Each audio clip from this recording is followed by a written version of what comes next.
Water worries have eased in much of Oklahoma, but for people in the western half of the state, severe to exceptional drought continues.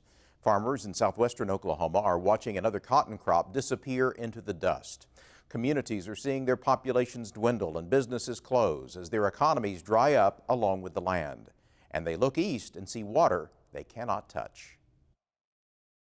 This is Tom Steed Lake when it's full. This is the lake today, down around 30% of normal capacity. This is Lake Altus Lugert when it's full, and this is the lake now, at just over 16% of its capacity.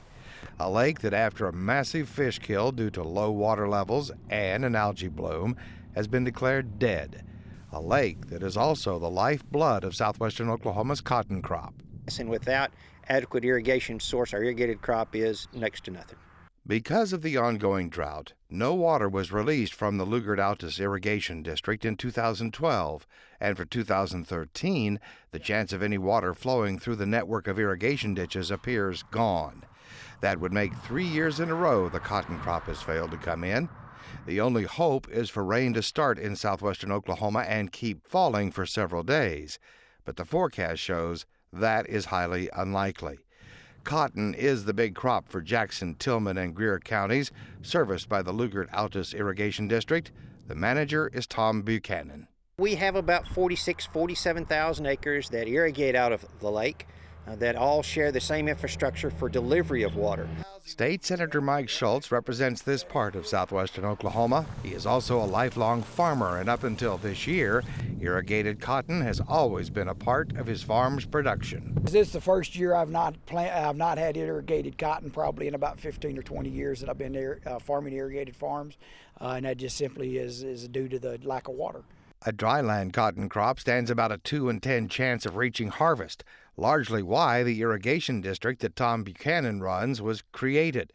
Senator Schultz says the economic impact of the drought is becoming increasingly visible on southwestern Oklahoma. As the summer progresses, you really start seeing the telltale signs.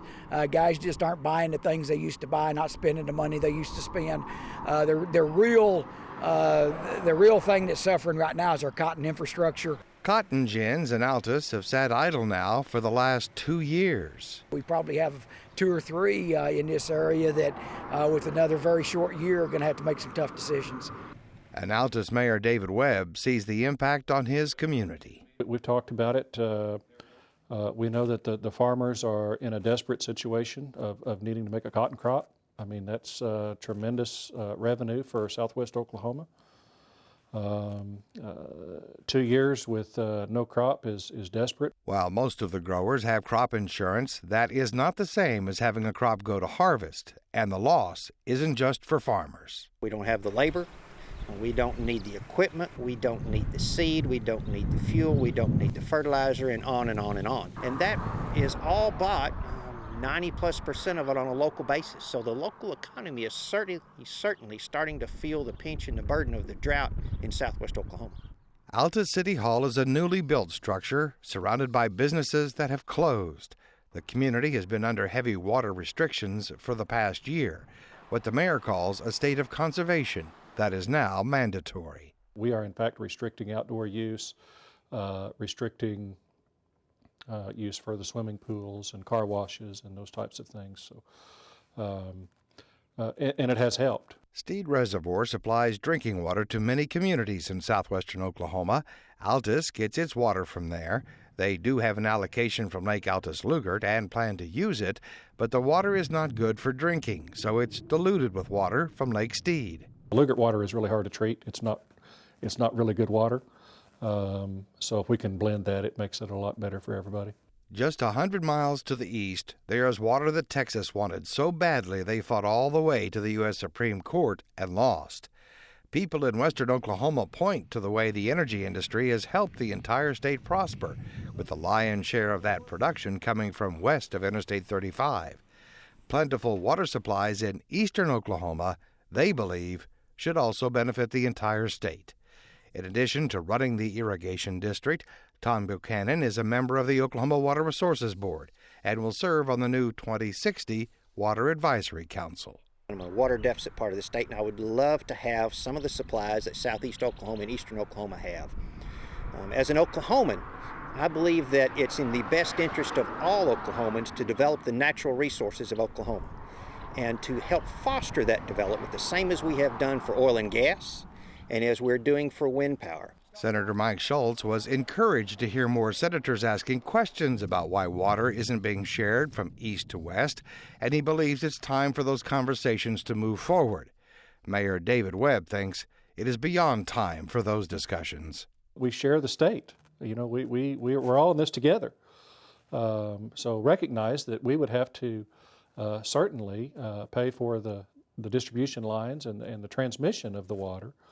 But there should be some way to share that. In an ironic twist, while Webb and others talk about transferring water from east to west, the city of Altus has had a deal in place for years to bring in water from south of the Red River. We have an existing water lease in Texas just across the Red River, around Timber Ranch. We do have a well field there. We've kept that lease up. The infrastructure there is not in good shape, but we have the rights to that water currently. Webb says he knows wherever they finally find a new supply of water, it will cost more money, and Tom Buchanan sees new ways to pay for the state's water needs. I firmly believe that there are adequate resources of water to be able to be the cash cow, so to speak, that could allow Oklahomans to benefit from that and use that water to help develop other water and help meet the need that we have in front of us. Farmers are optimists and are always looking forward to the next crop as a good one. The mayor of Altus is looking for a supply of water that will meet 100% of their daily need. And across western Oklahoma, everyone is seeing water now in a new way. Past years, we'd count inches of rain, and now we count every drop, and thankful for every one of them.